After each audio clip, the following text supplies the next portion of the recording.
This is the X-Zone Broadcast Network, broadcasting worldwide on broadcast affiliates and satellite program providers, including CNN Broadcast Network, Sirius Satellite Network, Star Media, Good News Radio Network, Angel Broadcast Network, Wiki Broadcast Network, and WPBN TV. For more information on the X-Zone Broadcast Network, visit us at www.xzbn.net.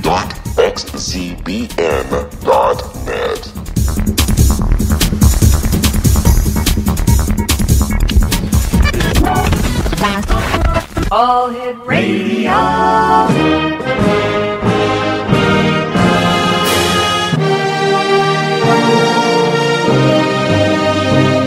Welcome to the X-Zone, a place where fact is fiction and fiction is reality. Now, here's your host, Rob McConnell.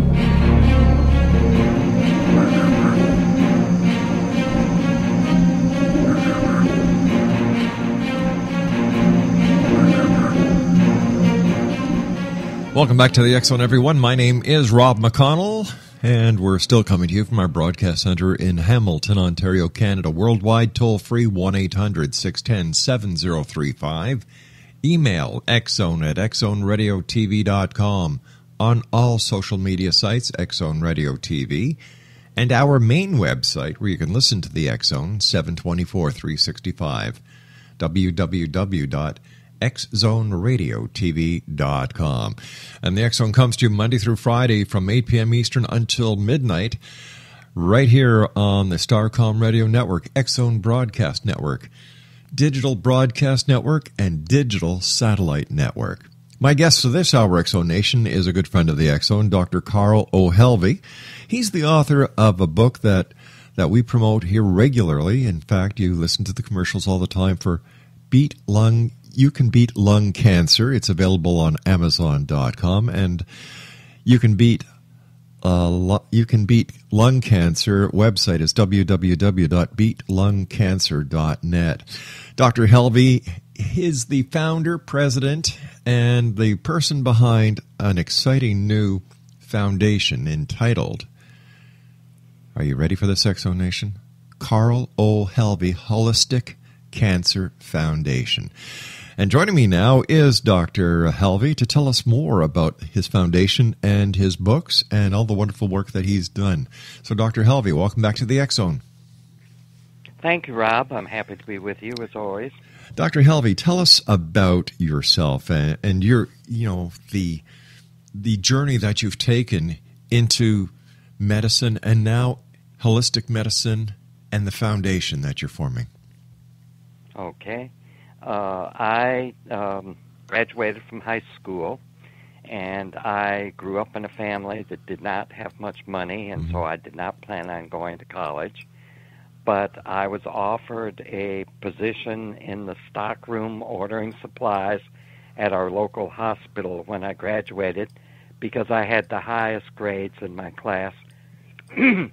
So then I got interested in what was going on in the hospital, and the nurses then asked me if I would do preps for patients that were going to do for surgery, and they would talk with me, and I got interested in nursing at that point, and so I applied to nursing school, and I had to have a tutor that helped me with chemistry and some of the courses that I had missed because I had not planned on going beyond high school. So I finished nursing school, and then they started talking about getting a baccalaureate. And so I went to New York City, and I started as a staff nurse and then as a head nurse. And I went to school evenings for my baccalaureate degree.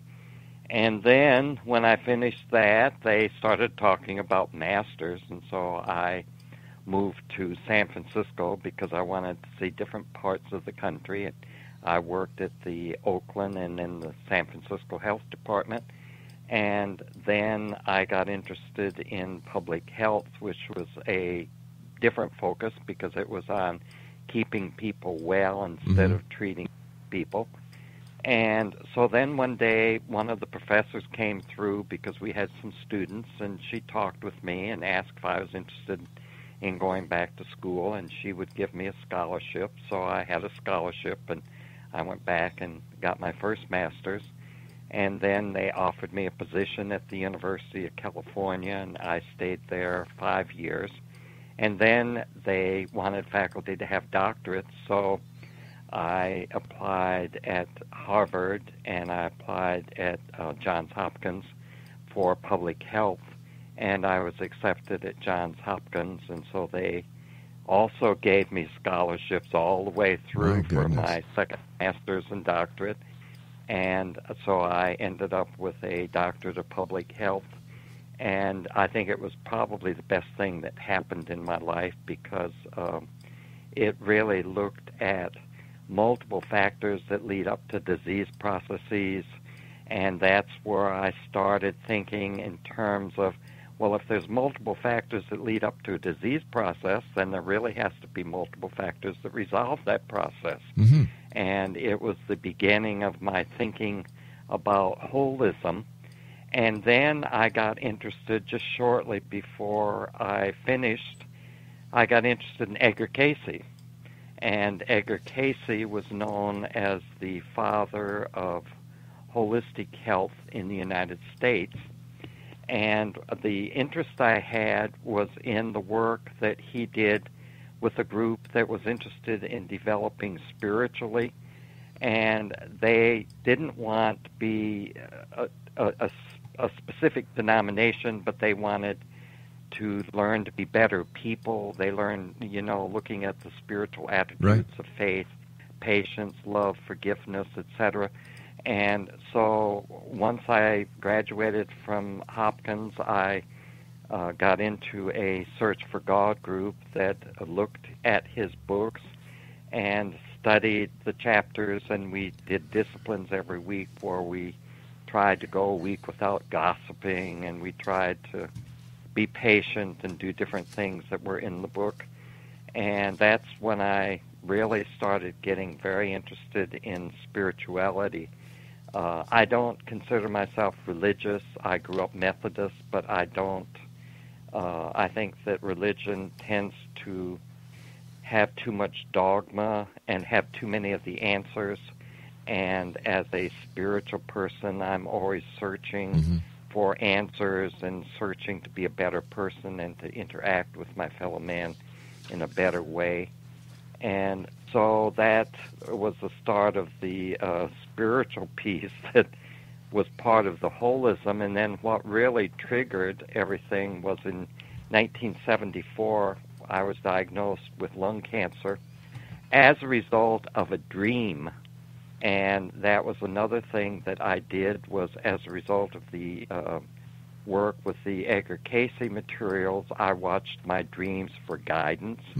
And Edgar Cayce felt that if you watched your dreams and you wrote them down and you studied them, you'd see patterns and there would be guidance through your dreams. And so I had a dream that told me to go for a chest X-ray, and so I went, and that's when they diagnosed. Then they did a biopsy when the results of the X-ray came back, and it all was positive. And they offered me chemo and surgery and gave me 6 months to live. But at the same time, I was watching my dreams for guidance, and I was one of my dear friends was also working with me and watching her dreams, and she suggested that I have a psychic reading, and I had never had one, but I thought, well, I don't have anything to lose. So everything came back that I should not use the chemo and the surgery, but I should treat it naturally. And my friend Ursula knew of a alternative physician in Northern Virginia, so I went to him, and he prescribed all of the physical aspects, but did not talk about anything in the mental, spiritual realm. And so I used what he told me to use, but then I added all of the mental and the spiritual aspects so that I was using a holistic approach. And that's when I really got interested in holism, and when I could see the effect of my prayer, my meditation, my affirmations, my staying positive, my optimism. And this was long before, Rob, there was anything much in the literature other than what Edgar Casey was writing and what I had studied overall in the School of Public Health. Now there is research that backs up just about everything that I was doing. So some of my friends have said that I was kind of a pioneer in the field of holistic health. Certainly sounds as if you were, sir. You denied the traditional Western medical cures, or attempts to cure. What did you do? What did you take that, being a health professional, in your opinion, as an expert, rid yourself of the cancer? Mm-hmm. The first thing I used, which the doctor prescribed, was Laetrile. And at that time, Laetrile was very controversial. Yeah. The doctor prescribed 2,000 milligram a day, divided up over 3 doses. And with that, you have to take pancreatic enzymes that soften the shell of the cancer cells. Mm-hmm. And so I took Wobimogus, which was pancreatic enzymes from cancer, which are no longer available. They were banned from the United States. It seems that for many, many years, if you used alternative, you were not only fighting the cancer, but you were fighting the system that was in place to make a lot of money. So you were fighting the medical profession, you were fighting the FDA, you were fighting all kinds of organizations that were trying to, remove the doctors from practice and to make it difficult to get the things that you needed. So the Laetrile, the doctor told me where I could get it, but it was illegal to have it.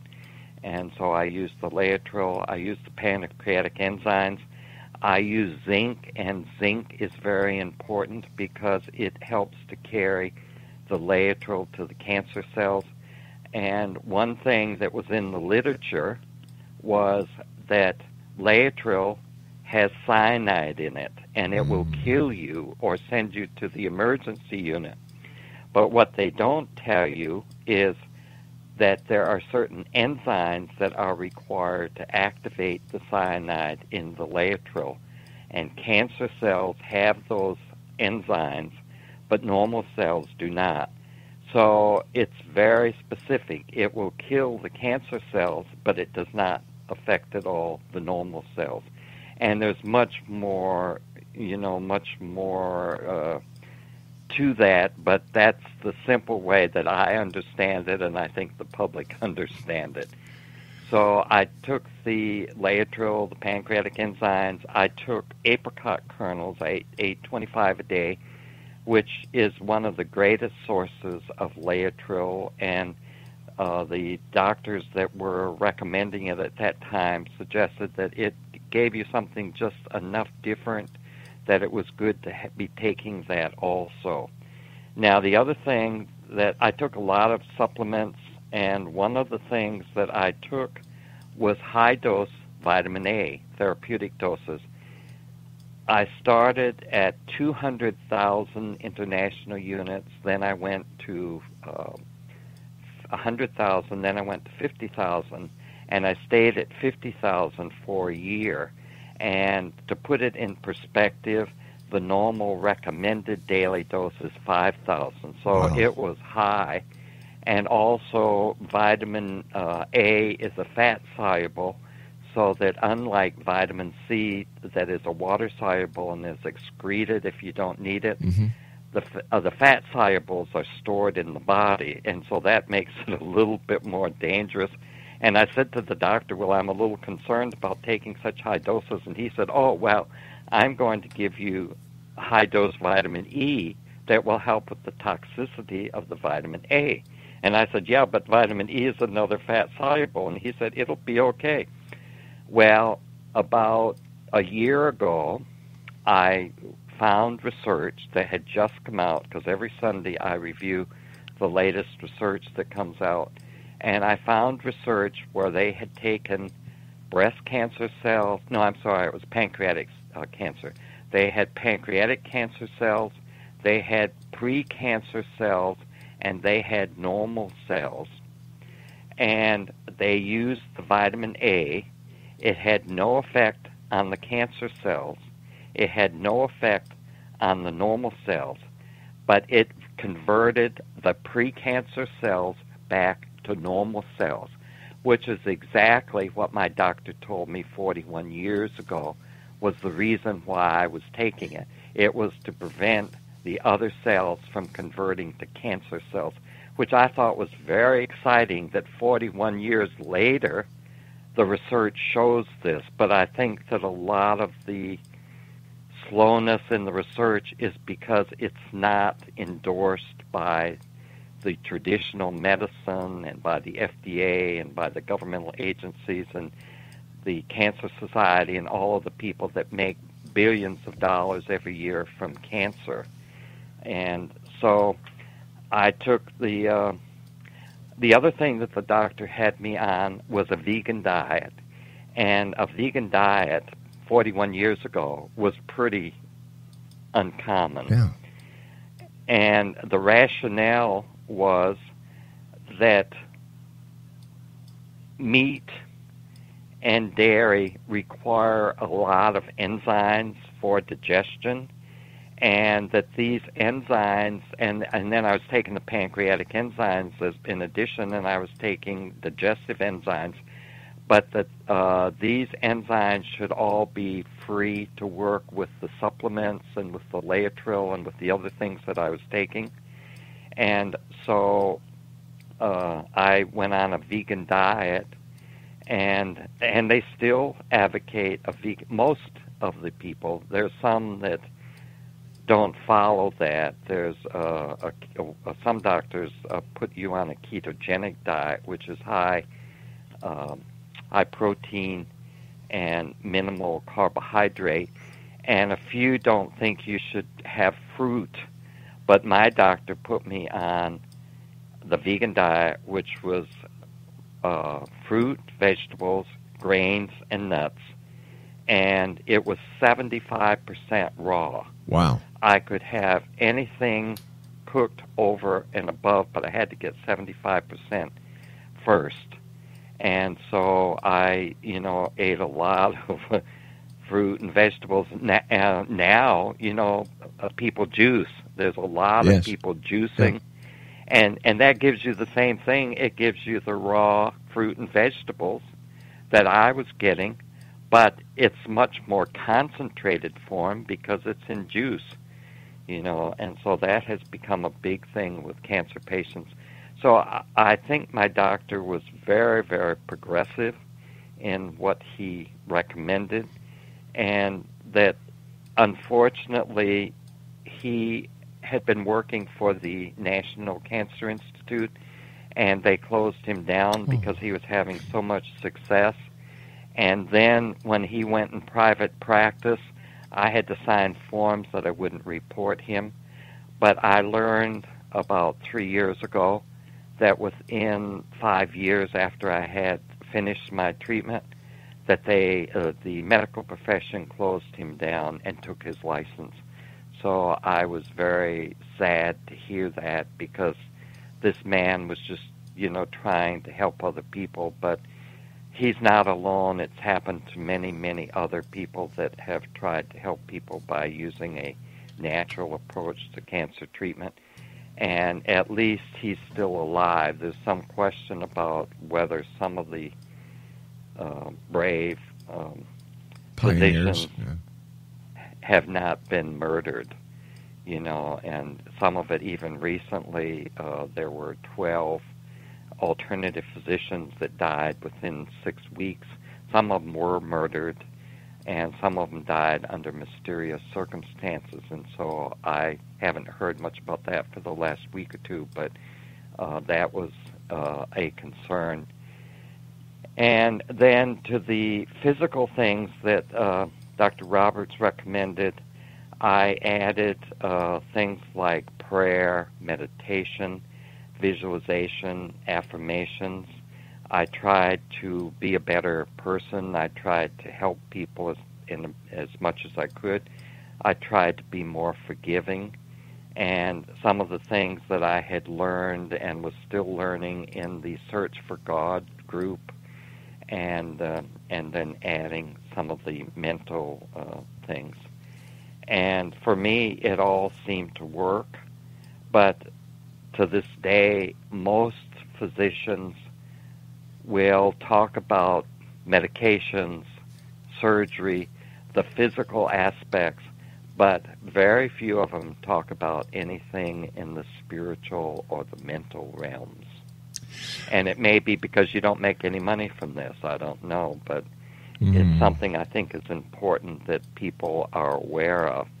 And I think many, many people do pray, and many people are very much into these spiritual things, but I guess it's just maybe not discussed.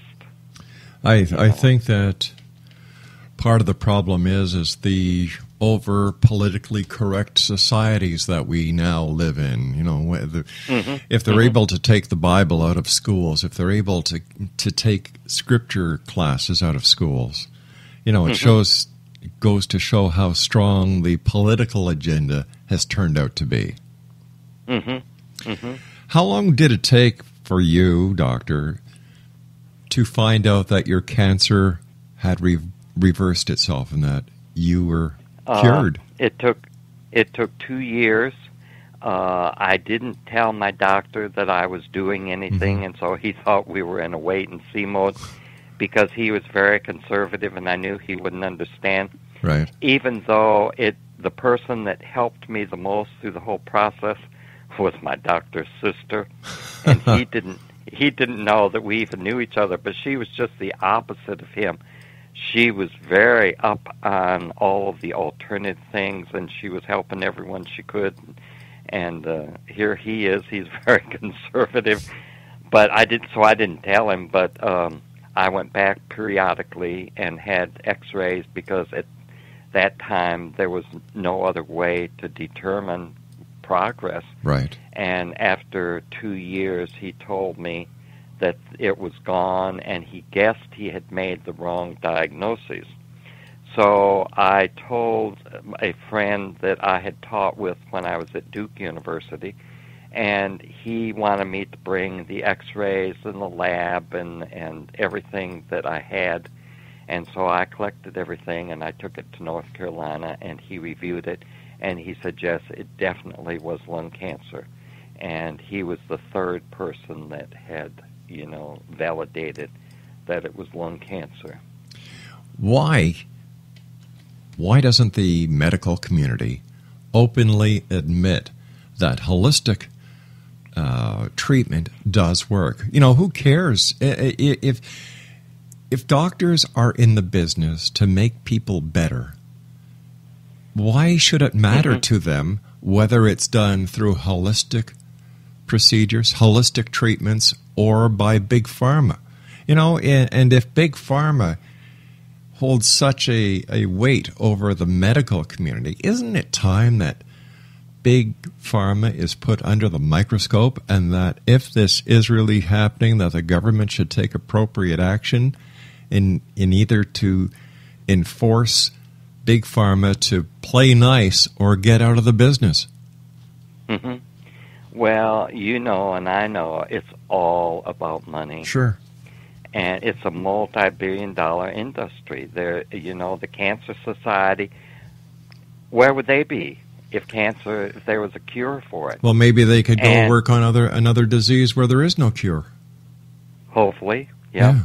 But, you know, the doctors make money, the drug companies make money, they all make money, and they just want a status quo, except for the brave pioneers that are out there trying to, you know, and show that there is a better way.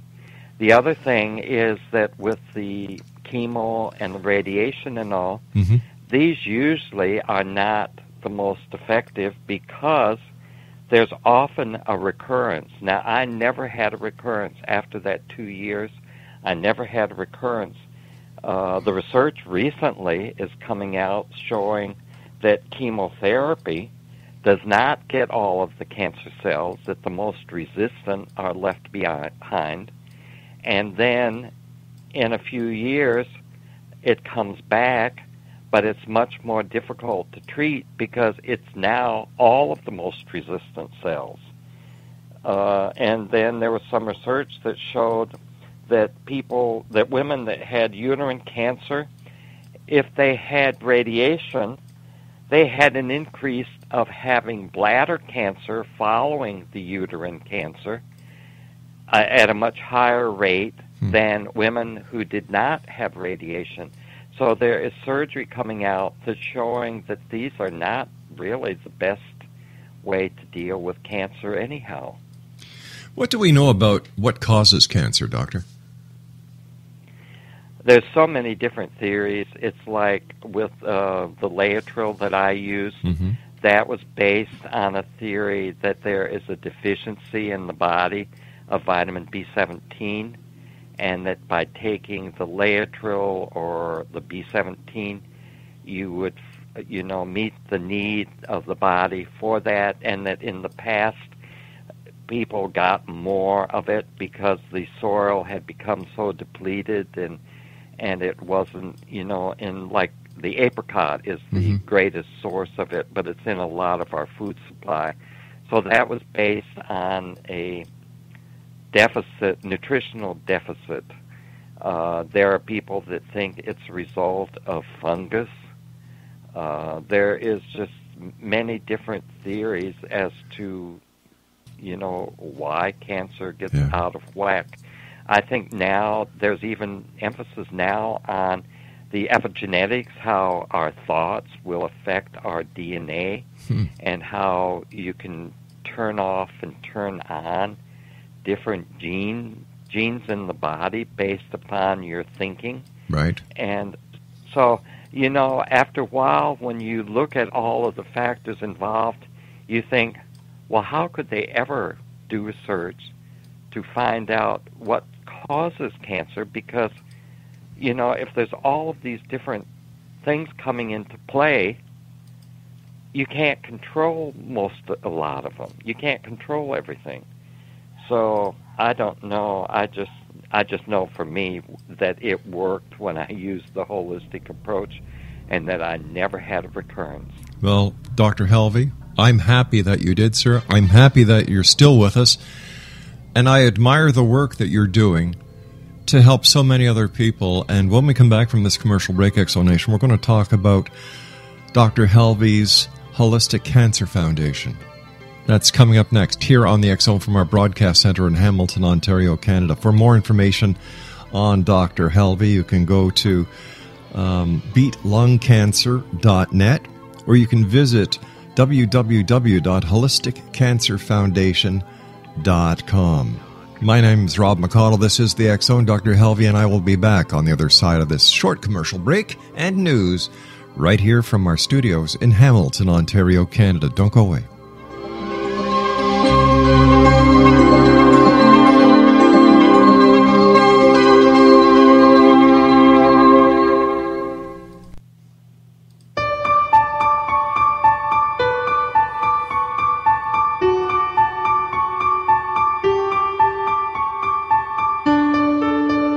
The Carl O. HELVIE Holistic Cancer Foundation is a new nonprofit foundation that focuses on a holistic approach to cancer that includes physical, mental, spiritual, and political aspects.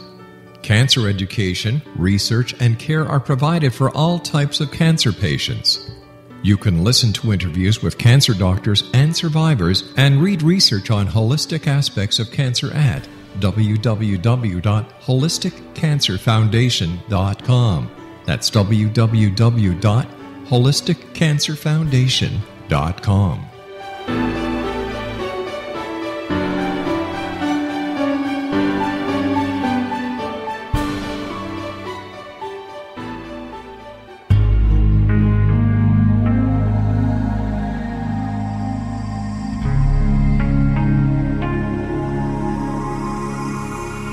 The scientist and the mystic have been on an age-old, relentless search with one thing in common. They seek truth. Their paths converge in the 40,000-year-old practice of shamanism, an ancient science delving to the quantum level of life, facilitating healing, manifestation, and evolution. I'm Gwilda Wiyaka, the founder and director of Path Home Shamanic Arts School, a unique Colorado State certified occupational school training shamanic practitioners and teachers. We also provide classes for empowering personal lives through shamanism. Our certification classes are in week-long segments enabling international participation, and online classes and long-distance shamanic healing sessions are available. Come discover the science of magic in the limitless world of shamanism. www.findyourpathhome.com.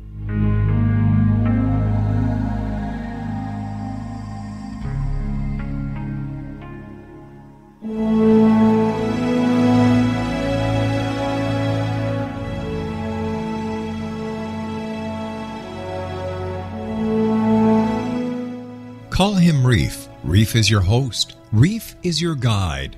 Are you happy? Happiness is like trying to find water in the desert. Can you find any? Sometimes, sure, but only a few drops. God is an ocean of joy, but God is not cheap. You cannot find God in a chemical. You must attract God's attention. How? Not by living to please your senses. That is false ego. The Matrix is not real. It is a computer-enhanced hallucination. You are spirit soul, not the body. We have forgotten how splendid our home really is, the spiritual sky. For more information, visit rishasongofblue.com. That's www.reshasongofblue.com.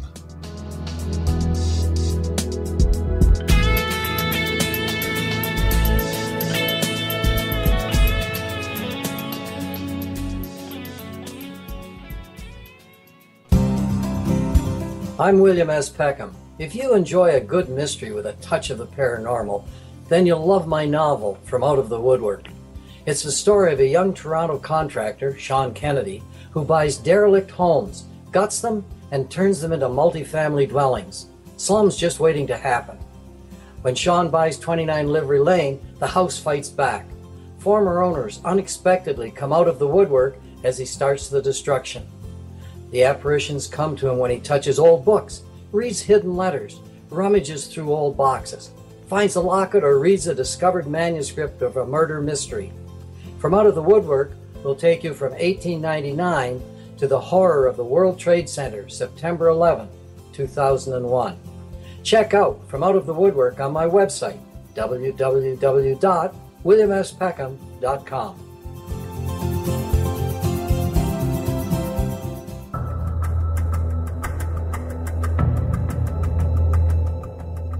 Modern Esoteric, Beyond Our Senses by Brad Olson, consummates the lifeology story about where humanity originates. It is the lost continents, the primitive wisdom, the mythos of creation, and the rethinking of ancient history as we are taught in academia. There is much more to the story than what we have been told. As this is the first book in the Esoteric series, Modern Esoteric starts at the beginning of time and accelerates up to this modern age. Future Esoteric is book 2 in the series and takes a forward-looking position ahead of today with an open and honest examination of the ET issue and various unexplained phenomena. To discover the writings of author Brad Olson, visit www.bradolson.com. That's www.bradolson.com.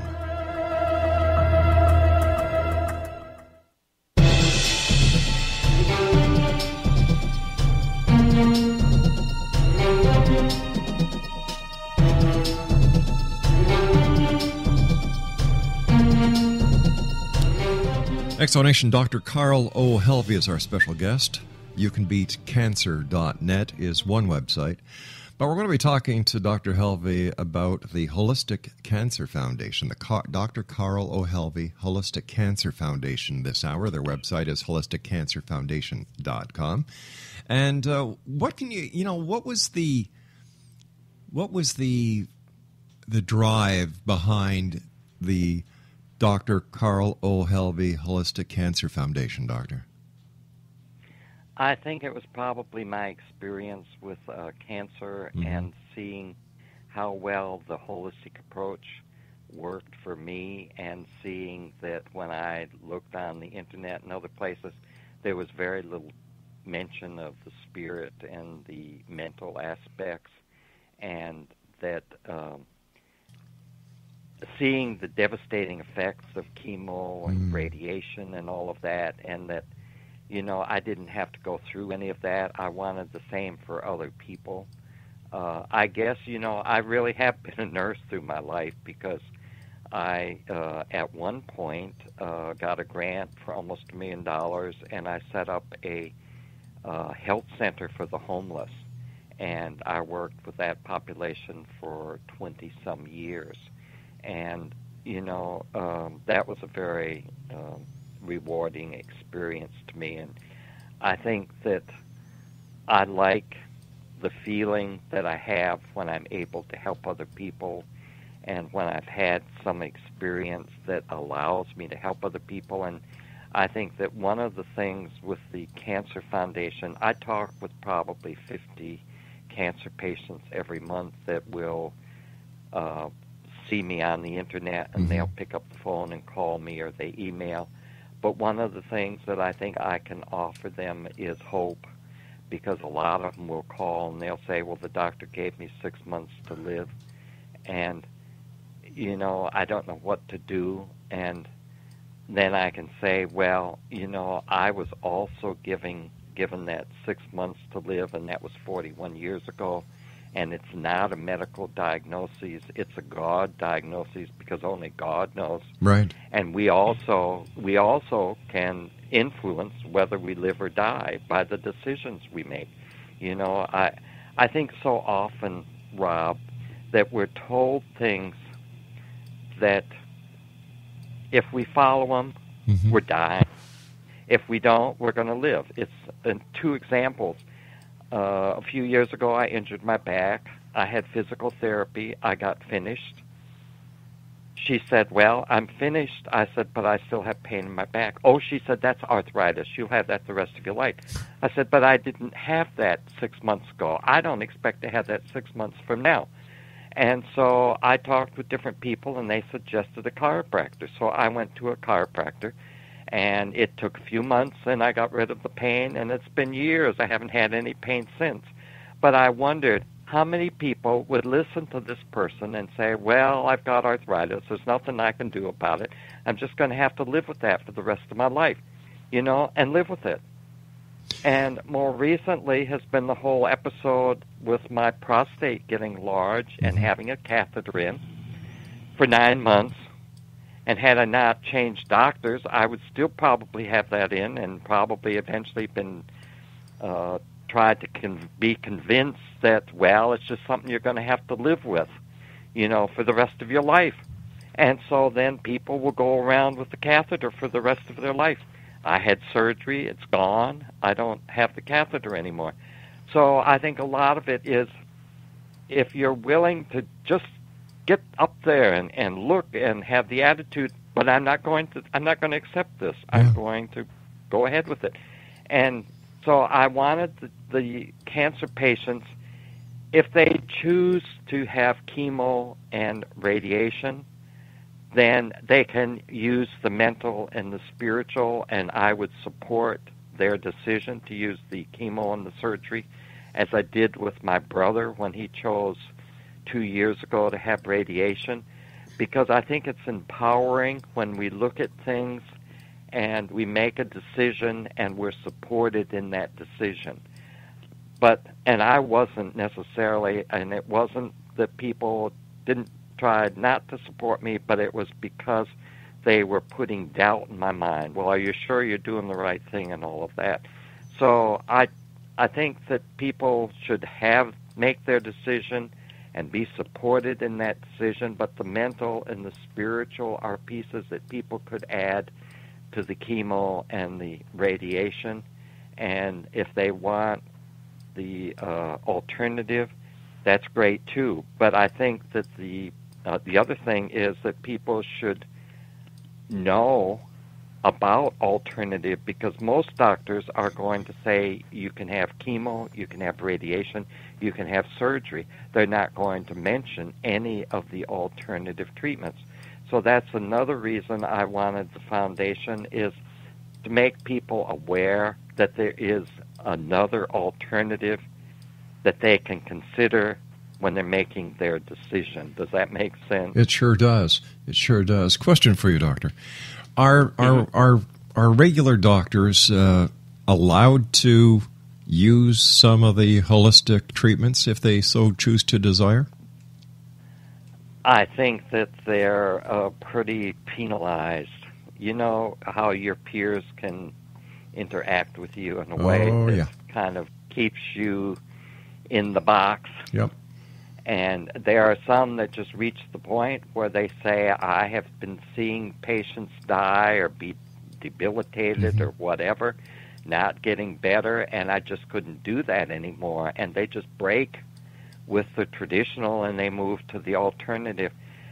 Some of them are trying to use both approaches, but it's more likely that it's one or the other.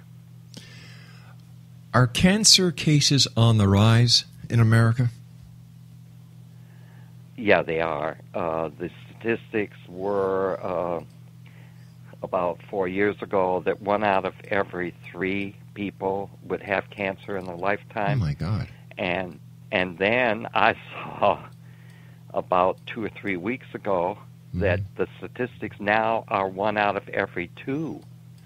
And so I contacted the person and got the source for that, and I looked up the source, and I added that to, I think it was on my website that I wanted to add that, because, I mean, that's scary. It is. It is. You know, like I remember when I was a young man that it was very, very rare that you heard of anyone that you knew who was diagnosed with cancer.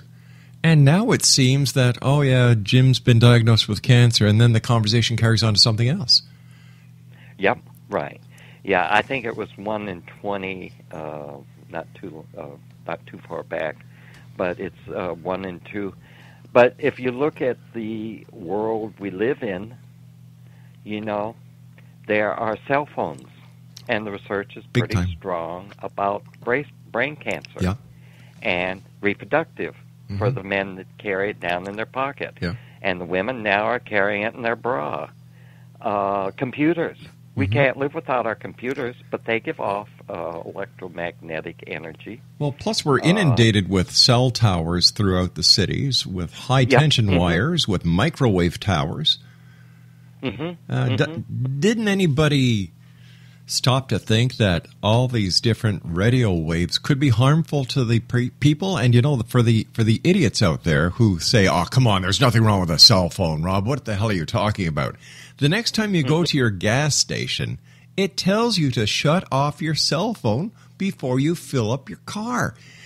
Right. You know, like, have you, you know, if they're telling you that there's a danger there, so you're putting this thing to your head? And you know, every kid has one. Right. And kids, and that's right, young people have them now. It's amazing. And, you know, with the Wi-Fi, I mean, you can live in a community and not even have a computer or a television and still be exposed because of the Wi-Fi and the whole community. That's right. I did buy one of the things that measures, and it's interesting, you know, what gives off, like, of course, the microwave gives off. Big time. But you might even have some coming out of the walls because of the electrical things that are in the walls. Yeah. You know, so it's more than just the computer and the cell phones and all. I mean, as you say, it's everything around us. Yeah. But then if you look at what's in our air, what's in our food, you know. Let me ask you about food, genetically modified, GMO food. What's your take? As far back as I'd say 30 years ago, I was at an American Public Health Association meeting, and there was someone speaking on genetically modified foods, and he used the example that they had tried to get rats to eat, I think it was tomatoes, genetically modified tomatoes. They wouldn't eat them, and they force-fed them, and then in, I think it was a week to 10 days, they killed the rats, and they looked at their GI tract, and it was all abscessed Oh, my from the God. food. Right, and that did it for me. I mean, I know that the genetically modified food is not right, and I think when you cannot get labeling of food, I mean, people aren't asking to have it taken away. They're only asking that it be labeled so they can have a choice. And that is democracy, where you have a choice. You know, but when we're not given a choice, that tells me something about the people, Monsanto and the people that are providing this, what they know about it. They know as well as we do that it's not good for you. How about stress? Does stress work with cancer? No, stress works against everything. Really? Stress is a big, big factor.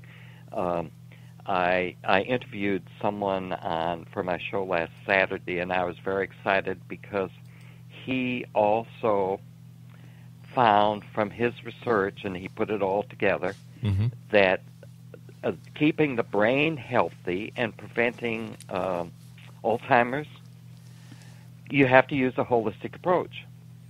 And the major thing was exercise. The second thing was diet. There are certain foods that will support a healthy brain, and then there are foods that work against it. The most important food to support the brain is omega-3. A second one is blueberries that are antioxidant and anti-inflammatory. And he went down through the list of the things that are healthy for the brain and the things that aren't. Mental stimulation.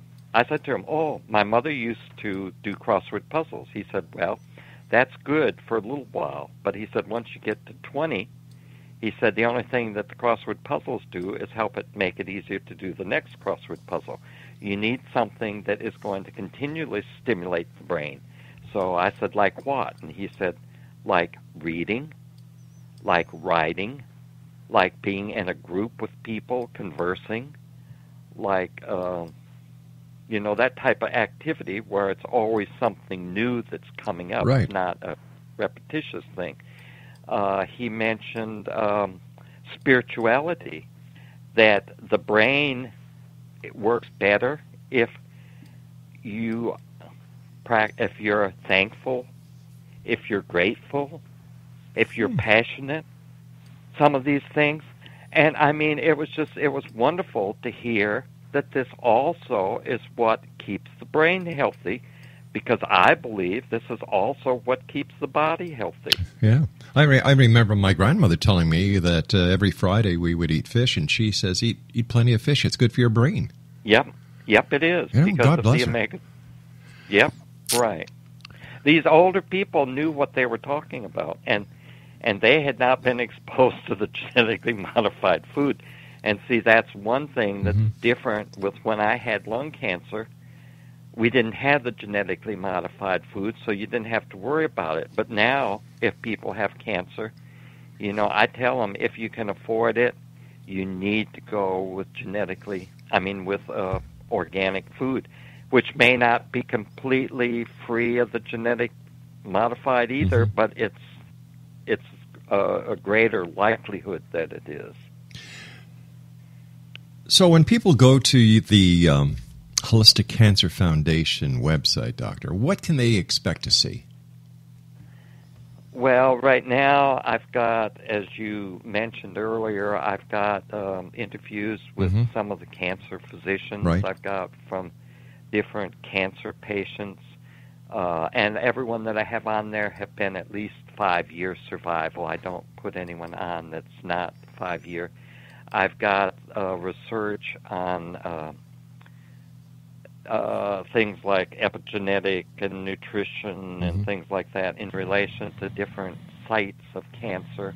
I've got the mental, the spiritual aspects and research that's been done on those. Eventually, I'm working by myself, so it's taking me a long time Sure. to get the website up, and by the time it's finished, it'll be time to go back and add a whole year's worth of updated information. But eventually, I was hoping that we would be able to support research that other people are doing on a competitive basis, because the drug companies tend to have the money for research, and what they support is using drugs and using radiation and surgery, the traditional, and there's not a lot of money available for, the alternative research.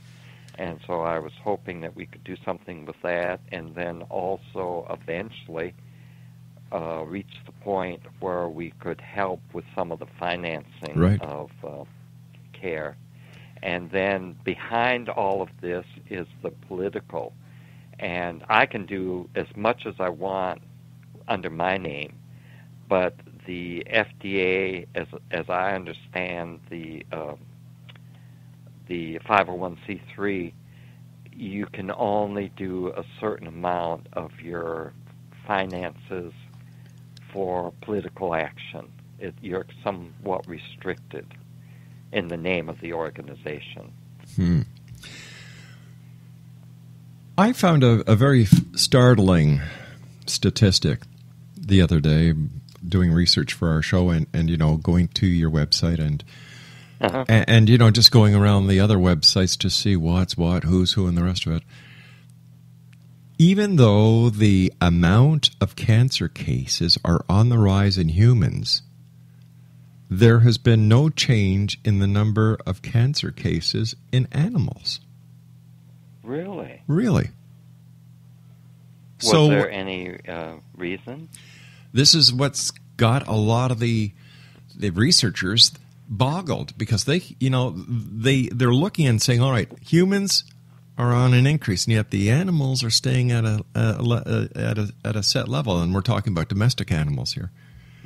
So, I'm not a doctor, I'm not a scientist, I'm not a researcher, but I look at many of the things that you and I have talked about this hour. Number one, the increase in radio waves, microwaves, cell towers, the changes and the chemicals that are put into our foods, the amount of stress we're under, and all the other climatic and, even the atmospheric changes. But then again, I say, well, wait a sec. The animals aren't reacting to the microwaves, so that can't be it. The animals aren't reacting to the atmosphere, so that can't be it. It comes down to the food we eat. And the stress, although I think animals can be stressed, but I think in general, people love their animals. Oh, yes. So that's rather strange. Now, right. I know... I didn't know that. Yeah. I know that we are helping you establish a fundraising page. In fact, Exo Nation, it's www.cohhcf.org. That's cohhcf.org, and that stands for the Carlo HELVIE Health Holistic Cancer Foundation. And we're going to be doing crowdfunding. We're going to be doing a lot of things to help Dr. HELVIE make his dream come true, because the only difference between a dream and reality is doing it. And you and I have talked off air, Doctor. I highly respect you, the work that you're doing, and the people that you're helping. God bless you. Many people talk the talk, but you, my friend, walk the walk. Well, thank you. And I think if people knew how rewarding it is to do things like this, there would be a lot more people doing it, And it's certainly not about the money.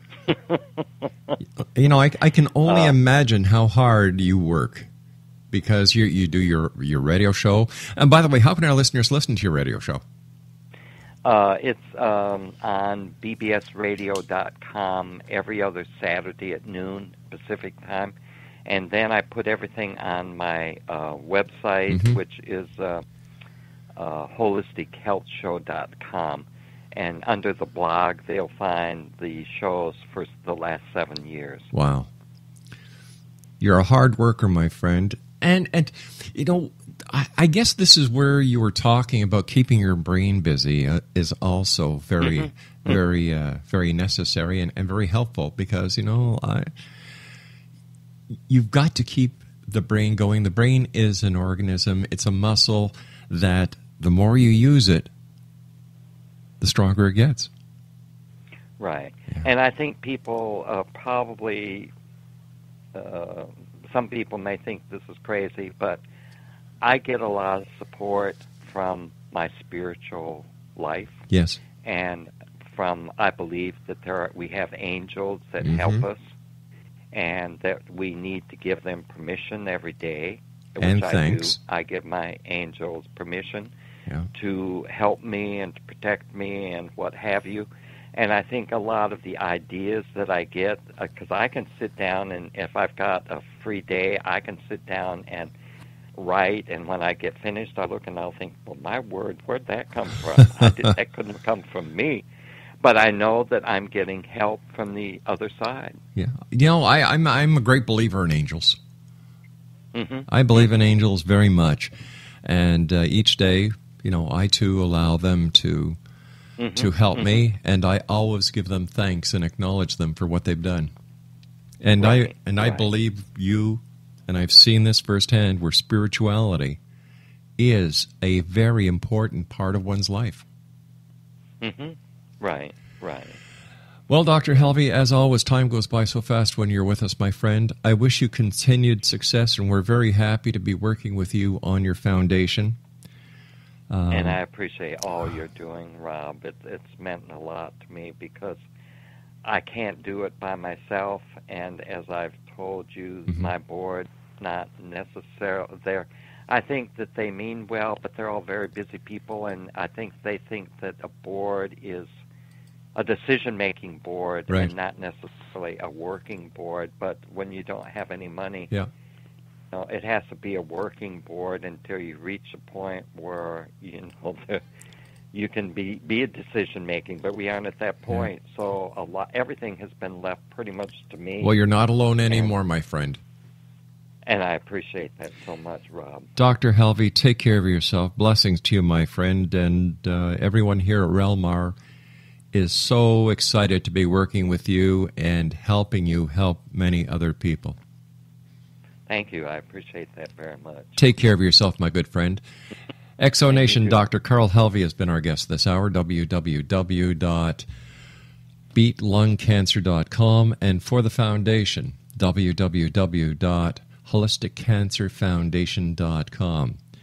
The website for making donations, you can go right now to the holisticcancerfoundation.com website, and in a day or two, the brand new fundraising site will be up, and we are going to ask you to help us make this dream come true.